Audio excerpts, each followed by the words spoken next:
Psalms 19 talks about this. The heavens declare the glory of God. The skies proclaim the work of his hands. Day after day, they pour forth speech. Night after night, they reveal knowledge. They have no speech. They use no words. Yet, and no sound is heard from them, yet their voice goes out into all the earth. Their words to the ends of the world. When you stand out under those stars, where we live, my kids come home from L.A., my two youngest come home from L.A., and one of the first things they do when they arrive at night is just stand out their car and look, because they don't see things like that in L.A. Some years ago when the Santa Ana winds blew through L.A. and suddenly there was a few stars in the sky, there was calls to the planetarium. Over 500 calls that night. What are those stars in the sky? What are those? They didn't call them stars. What are those lights in the sky? What are they? I said, those are called stars. You know, and we're up here under a blanket of them. And so when they come up, my daughter's a writer for a comedy channel, Comedy Central, and she brings her friends up here sometimes to our house when we're not going to be here. She brings in 5 or 6 of these guys. And they all sit out there on the porch and just look at the stars and go, I can't believe this, you know. And say, yeah, you know, that's why we don't live in L.A. We all live up here. We're the chosen, you know. Anyway, there's some things I wonder about. If your car could travel at the speed of light, would its headlights work? How is it we could put a man on the moon before we figured out it'd be a good idea to put wheels on luggage? That's the order they came in. Why do people go up on tall buildings and pay good money to look through a binocular at things on the ground? They were just down there. How come we choose from just 2 people for president and 50 for Miss America?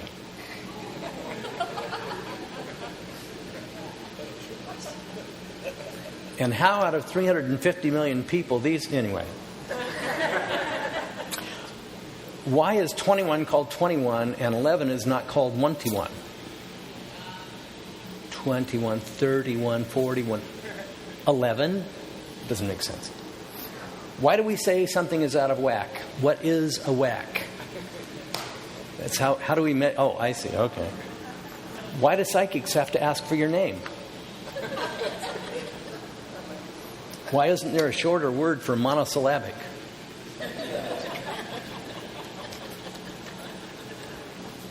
You study these things, why not? What's another word for thesaurus? I just thought of that one too.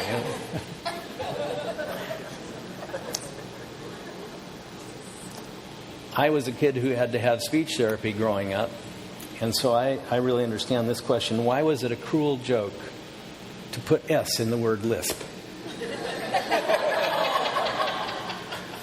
Don't ask me to pronounce the plural of desks. I can't do it. Can you imagine a world with no hypothetical situations? And the last question is, why can't women remember to leave the lid up?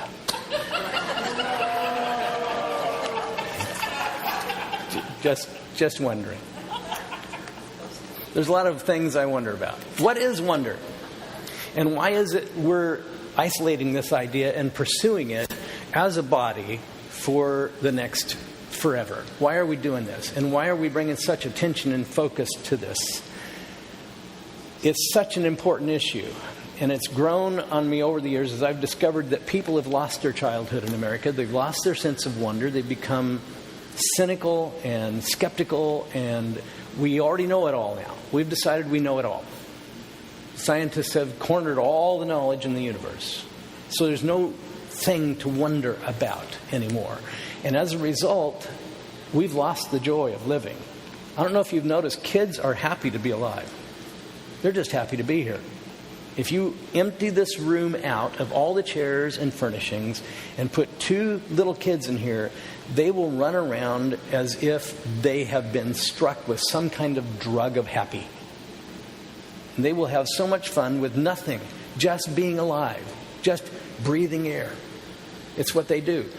As adults grow older, we begin to bend over like this as it goes on until we're about 90, and we really bend over. And it's not just gravity. It's an emotional gravity as well. We kind of give up on life, and we kind of get cynical. So why is it we're pursuing it? Why is it you need it? Noun, wonder. A feeling of surprise mingled with admiration caused by something beautiful, unexpected, unfamiliar, or inexplicable. You have a sense of wonder. Synonyms for the word wonder are awe, admiration, wonderment, fascination. My definition for it is the moment you have been confronted with or are experiencing something larger or more beautiful or more complex than you can explain or even comprehend. And you just sit and go, ah. That's why we say awesome. Or it's just incredible. Because it stretches credulity. Whatever it is we're looking at that moment, you just go, this can't even be. So when you come through that tunnel view and you're looking at the waterfalls in the distance and you say, what is this? Some kind of, who designed this beautiful thing that is so huge and awesome? Nobody could make it, ever. If mankind had begun at the beginning of the earth, we could not have constructed something just like that valley you see. If we all worked together, we couldn't do it. So that's why we say those things. It makes us glad to be alive. It reminds us, in fact, that we are alive. Because I think a lot of folks have forgotten that they're alive. They're just putting one foot in front of the other. Imagine, if you will, some things that make you feel alive. Imagine, if you will, that you have been invited to take a ride on Elon Musk's Space Dragon. You know what that is? Would that not be a cool thing? Yeah, a couple of people already want to go. Okay, the Space Dragon is actually a privately funded rocket. And it can hold 7 people. And eventually his goal is to send a whole bunch of people to Mars and start a colony there. I'm not signing up for that, okay? They can take my ashes, okay, but that's about it. Anyway, but they're going to take this rocket into space, and they've already proven in preliminary trials that they can send one up in the air and bring it back. Of course, part of the time they proved they couldn't, too, so this will make this even more exciting. But the Space Dragon holds 7 people. So imagine you've been chosen just by random choice that you get to go, don't have to pay anything. Elon Musk is paying your fare, and you get to go up in the Space Dragon. And imagine that you've been chosen, so now you're walking up the ramp. You can't believe all this has happened. You've got the invitation, they trained you, all this stuff, and now you're walking up the ramp to go into the rocket. And you're wearing an outfit, and you take your place, you bend over, go through the door, and the door shuts behind you, and you take your place in the chair that's been assigned to you, and you sit down, and you hear the rocket's engines begin to warm up. And then pretty soon you hear the countdown, and it's going 10, 9, 8, and the rocket rumbles more and more. 7, 6, 5. Does anybody feel alive at that moment? Are you aware that you're alive? And you're very fearful that soon you won't be. Okay? But that's part of why a lot of guys like an adrenaline rush. It puts them on the edge of feeling like, I'm alive here. I am really alive. It is not just a coma I'm thinking about here. I'm not just dreaming I'm alive. I'm on the cutting edge of being alive. I've often felt that if you're not on the edge, you're simply taking up too much room. And many of us are just not on the edge at all. So, actually, the potential for living eye-popping existence is all around everybody right now. And we as adults in this room many times have forgotten our way back home to that place. We have forgotten how to go back to Eden. We have left the wonder, and now we're just putting one foot in front of the other. So wonder is something that forces your childhood back on you. And what I'm inviting you to do is just say, yes, I'll go after wonder. I'm willing to do that. I'm willing to give up the safety zone and go find a place of wonder. Why you need it? Number one, for life overflowing. To have a life that overflows. I've repeated Thoreau's comment many times, the mass of men live lives of quiet desperation. I have found it to be absolutely true. They feel trapped within their life's existence. They don't know how to escape out. Life is dull, it's boring, it's tedious, it's repetitive, it's heavy, and they don't know how to escape that place. I have found myself there many, many times. And no one but you can answer the question if this describes you. In fact, tell somebody that seems to be their life to you. You know, it seems like your life is just boring. Well, there is one common denominator. If you're bored, I have news for you. You're also boring. The two go together. If you're bored with life, you're also 99% chance boring. And you're not really changing anything in anybody else's life either. So I'm here to inspire you. You can do better than this. You're made for better than this. You are not meant to be boring. You're not meant to be bored. These people are living lives so far within the safe middle of compromise that frankly, they're both bored and boring. They have settled. They found a safe place and just pulled over the vehicle of their life to the side of the road, and they're good now. And they're just going to sit here until they die. They are just, like I said, one foot in front of the other. They plod through their precious days until their options begin to narrow, and then they become so narrow that all they can do is look at the daisies from the underside rather than the gorgeous upper side that they had the opportunity before to see them. The options narrow. My dad told me when I was growing up, he said, every year you live, your options will narrow. You won't be able to choose when you're 65. Gee, I think I'll go to med school. Probably is not going to happen. So the odds of what you're doing now are narrowing as you get older. So jump out and take a chance.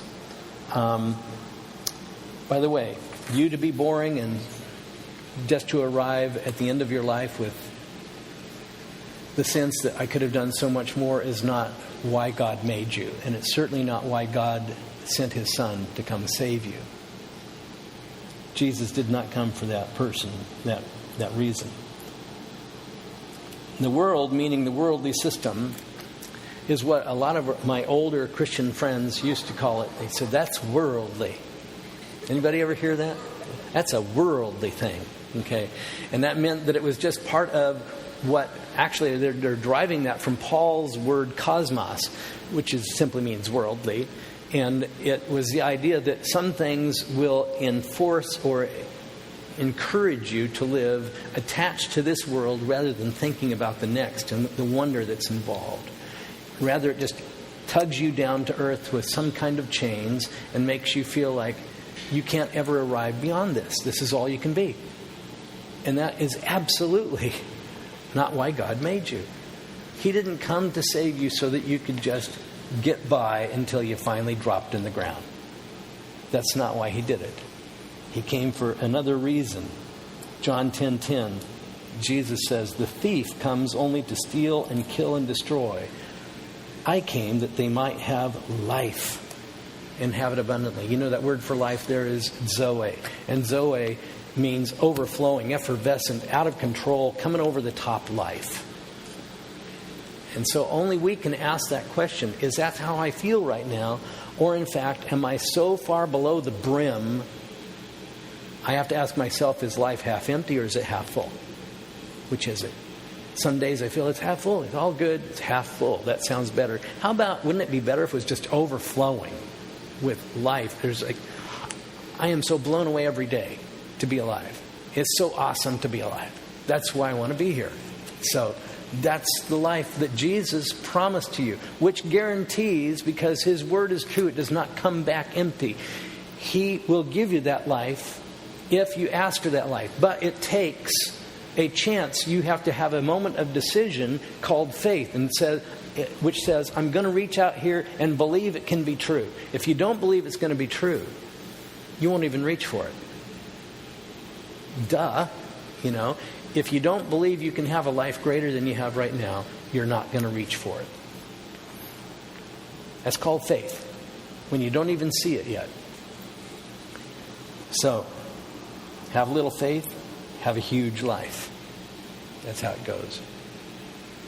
Would you just say, I'm going to have faith? I'm going to have faith. Okay. In fact, turn to your neighbor and say, I'm going to have more faith. That's my intention. Okay. So, number one, to have a life that's overflowing. Number two, to truly know both your place and your potential. Because many people ask in their lives, what am I here for? Why am I me? What do I do with me? What is the me that is here, and what am I supposed to do with it? Has anybody ever thought this? I've thought it only about 100,000 times. What am I supposed to do with this thing called me? What is this me? It's a mysterious thing. I think, therefore I am, but many days I don't think. So am I? I don't know. But it teaches us. Let me read you a thing I wrote. I got up in the middle of the night last week, and I wrote this down because I was trying to just begin to describe in my own mind what wonder does for me. This is what I wrote. Wonder teaches us our proper place in the universe. It both humbles us in the face of the unexplainable and the beautiful, and gives us hope that there is something more to all this than the circumstances, the dull circumstances in which we now live. It beckons us with the possible pursuit of treasures unimaginable and yet unseen. It softens our crusty heart that's been calloused by boredom and world weariness. It tells us not to give up on God yet. It opens the doors to heaven and reveals a weight of light and glory we haven't even begun to discover. We have imprisoned both ourselves and our God in a rigid code of laws and requirements of this thing we call Christianity, rather than hearing His voice cry out to our heart, "Come out and play. I'm in every breath of air you will take. My glory is borne upon every colorful leaf that vibrates in the wind and the sun, refreshing you with every draft of water from the mountaintop snow. I'm all around you, and I'm in you. Taste and see that the Lord is good." That's what we should be. Why have we left our childhood? Why did we ever decide that was a great idea? Why did we decide that we had to be so sophisticated as to contain our joy? I don't know about you, but I was raised to be inhibited. My family is inhibited. They're mostly English, Irish people, and you can't say anything without sounding like, oh, you're just a show-off. You're a braggart, And I thought growing up later on, I said, yes, I am. And I'm gonna remain that way, because as I learned, I'm a child of God. Ha! Just to say that line, I'm a child of God, sounds kind of presumptuous and braggart. Doesn't it sound braggy? Okay? But you are a child of God. That is clear. That when you receive Christ as Savior and Lord, He becomes your brother. God is your father. You become actually engaged into the family. You're adopted as a person who receives total rights of a firstborn son or daughter. That's what it's there for. That should make you just sit in wonder for a while. If you think about that just for a little bit. Really, there's a God of the universe. I used to say in church, pretend there's a God. And I don't say that for literal reasons. I say that just simply to free your mind for a moment, because your mind has been taken captive a lot by a world that doesn't believe in God. And so you say, okay, then pretend there is one. If there is a God and I belong to Him, what does that mean? Now, it is my contention 100% that there is a God and that you belong to Him. Absolutely. I have no variance of view in this. There is a God. The one thing you always have to remember is you're not Him. And when you think you are, it's a heavy burden to bear, which most people think ipso facto they are, and they have to carry their own burden. That takes away the wonder of childhood. So, taste and see that the Lord is good. To live a lesser life is to live a life in true poverty, ignoring the absolute bounty that's all around you. It's just there every day. When you walk out of here today, there's going to be, I don't even know the number, there's a gazillion blades of grass, each one of them slightly different. Every once in a while there's a little daisy that'll poke its face up above the ground. And there's creatures around there. In the micro world, the wonder stretches from the micro to the macro. From things below the point of being able to see it to things so far beyond we have not measured it yet. And everything in between. And so when anyone says that they have captured all the information that you need to know, laugh as a child of God and say, you haven't even begun. You haven't even begun to see the wonder of everything that's out there. So, my question is, are you tired of carrying your own life's load yet? Are you happy being an adult? Does anybody just say, I don't want to be an adult anymore. Anybody besides me? Is that okay? I want to be, because I'll tell you what, I am not an adult in here. I look like one on the outside. I realize it. I have progeria. Okay? I really should look like an 8-year-old because inside that's what I am.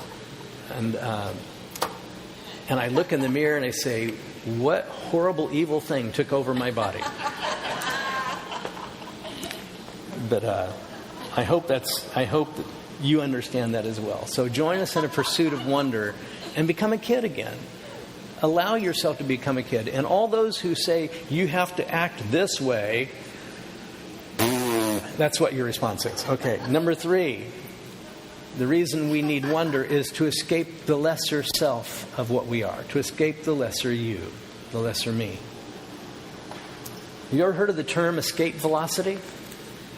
Escape velocity is the term that describes the minimum speed required for an object to escape the gravitational force of a larger object. In the case of the Earth, when you see a rocket lift to the sky, you know that it has had to achieve a minimum of 25,020 miles per hour to escape the gravitational pull of the Earth. That's how fast it has to go to actually escape from that gravity and enter outer space. I have found the same thing is true, though, of the gravitational forces of our emotional selves and our inner selves and all the people around us and society's expectations.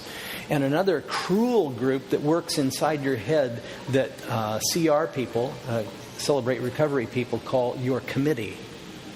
And everyone, I have a committee, you have a committee. Everybody's got a committee. And it's comprised of all those people that said what was right and proper and sophisticated and necessary to show yourself to be enough, whatever enough is. And you have to have all these things in place. You have to have this degree. You have to have this skill set. You'd have to take a bath every day. Okay, all those sort of horrific requirements. Okay, and we have to do those things just to show that and kids don't care. You have to force a kid to take a bath. Okay? And when I'm not working that day, I don't take one. I don't care what Linda says. Anyway, because I got things to do. And I want to go play somewhere. I think all the guys that go fishing and hunting, that's playing. All the girls that go shopping, it's playing. It's sometimes, for many of us, when we go shopping at certain places, it's called pretend. Because we can't afford to be there. But it takes both energy and faith to escape this gravitational pull. You won't do it by yourself. But if you ask God, He will help you escape the gravitational pull of your committee. Who's in your committee? Your parents, your grandparents, your aunts, your uncles, your teachers, anybody who's had an more than average sense of authority in your life. And they have they sit around the table in kind of a weird form sometimes. Sometimes it's just a weird form. It's society itself that says what you can be and what you can't be. I want to be a singer. I want to be an artist. I want to go travel to Europe. I want to whatever. You can't do that. Why do you think you can do that? That's irresponsible to think you can do that. I'm going to take a year off and go stay at, I don't know, what do they call those places that... Hostels. But even the name sounds wrong, okay? Who wants to go stay at a hostel place? Anyway. Spelled differently, I know. So, but you're going to go and take this chance, put a backpack on your back and go off and live a year around the world. Does that sound irresponsible to anybody here? Yes, it does. Okay. The fact is, so we just don't. We just don't do things. We don't go on a mission trip somewhere because that would be irresponsible. And we've consigned ourselves to this prison that meets other people's expectations and the committee's expectations in our head, and you can't go. You were meant to live a life that's extraordinary, not ordinary. That's why you were made. Jesus said, I've come to set you free, and free indeed. I've come to cut the chains of everything that is holding you down to normalcy or mediocrity. I'm going to set you free from and give you the escape velocity it takes to live an extraordinary life and escape the bounds of what would hold you down to normalcy and doldrum. In 1941, a young man was in the RCAF, the Royal Canadian Air Force. His name was John Gillespie Maggie Jr. John Gillespie Maggie Jr. was serving in England, even though he was from the Royal Canadian Air Force. His dad was a missionary. And he had gone there inspired to serve. He also was a poet at 19 years old. My dad, who was also a pilot in World War II, flew P-40s. John Gillespie Maggie actually had a Spitfire. Now, what was cool about Spitfires is Spitfires could rise to 30,000 feet plus above the earth. Nothing before it could really do that too well. And in fact, to tell you the truth, a propeller-driven airplane, even doing it today, is extraordinarily rare. And this is back in World War II. These guys go 30,000 feet above the earth. Now, he had been out training one day and had flown his Spitfire up in the air. And by the way, my dad gave me a real good background on these things because he had taught P-40s in World War II. And both at Randolph Field and at Luke Airfield in Arizona. He gave me a little bit of background. More guys lost their life at Luke or Randolph than did in the whole Pacific Amphitheater of War. Because they were trying to put so many guys up in planes, get them trained so fast, and have them up in the air. And 3 months from the time they first put their hand on the stick of a plane, 3 months later, they're fighting combat. Now, sometime when you get a moment, just go to YouTube and look up P-40 or Spitfire and, look up something in YouTube that shows you what it took to fly one. I looked up one about a year ago, and I'm, seriously? This thing is so complex. You're running, your feet are running things, your hands are running things, and they all have to be in perfect formation or you're going down. And you're not going the direction you want to go. My brother-in-law flew not P-40s, he flew F-16s. And I got a chance to put my head down into the cockpit one time, and it's like right here. You're just right here, sucked up in there. You can't be very tall and fly an F-16. This is good. Okay, but he flew an F-16. He's the same height as I am, and how inspirational is that? Anyway, but it took them 2.5 years to train him to take his first solo flight. It takes well over $1.5 million, almost $2 million to train a pilot to fly an F-16. Okay, in those days they put them up the air in 3 months. You're up and fighting. And so most of them lost their lives learning to fly. 5 to 8 a day lost their lives at Randolph and at Luke Field alone. Incredible. So he was up flying his Spitfire. And in a moment he became so inspired, he wrote this poem, which is something that I used to watch on KCRA TV every night before you went to bed. Believe it or not, at midnight, TV quit playing And then we only had 3 channels to begin with, and they were all black and white. And it's black and white, okay? And you'd turn it on, and at night you'd want more TV, but instead they would play this poem, and they'd show this plane go up in the air, and somebody'd recite the poem, and then at the end of that there'd be a test pattern. Like this. And you could turn to all the channels you want to. They're all showing the same thing. Test pattern. You know? But this poem struck me in the day. It was my dad's favorite poem, and then at his funeral, I got a chance to read it. And this poem goes like this. It's called High Flight. Oh, I have slipped the surly bonds of earth and danced the skies on laughter-silvered wings. Sunward I've climbed and joined the tumbling mirth of sun-split clouds and done 100 things you have not dreamed of. Wheeled and soared and swung high in the sunlit silence. Hovering there, I've chased the shouting wind along and flung my eager craft through the footless halls of air. Up, up the long, delirious, burning blue. I've topped the windswept heights with easy grace, where never lark or even eagle flew. And while with silent lifting mind I've trod the high, untrespassed sanctity of space, put out my hand and touched the face of God. There's a guy that knew wonder. The wonder of the very craft he was flying. You know he felt like a kid when he was flying it. He was, after all, only 19. And 3 months later, he died in a crash.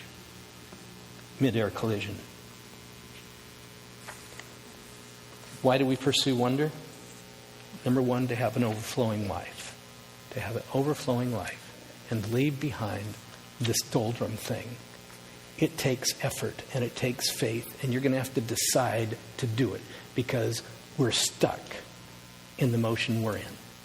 Newton's law of motion, emotional motion, is this. You're stuck wherever you are, and it takes a great deal of effort to unstick yourself. And however long you are and however insecure you might be, this is going to be hard work. But I'm inviting you to it. I'm begging you to do it. To have an overflowing life, to know our true place, our true call, our true awesome potential. To escape the gravity of our lesser selves. And perhaps like John Maggie, a 19-year-old pilot, to finally touch the face of God. Would you pray with me? Lord, we pray that we will cease accepting boredom in our lives and mediocrity and a modicum of joy, but rather press ourselves to the place where our faith is at its breaking limit. Ascend to a place where we can know that you are God, and to live that with joy in our heart overflowing every day. We just ask, Lord, as we do these things, and as we even entertain the notion this morning, that you will meet us where we are. And right here in this room right now, Lord, you said wherever 2 or 3 are gathered, you would be present. That actually the God of the universe would be present in this very room, because after all is said and done, we're just here pursuing you, Lord. We hardly know where to begin. We cannot encompass knowledge about you. We cannot comprehend you, but we can access you. We can touch you. And we just ask that you will honor our efforts by filling us with life that becomes obvious to everyone else around us. That there is a joy deeper in us and a power present in us that was not there in our normal days. We ask that you would renew us in ways we have not known before. Bring us back to our wonder. Put the wonder of our childhood back in our hearts, we ask. In Jesus' name, amen.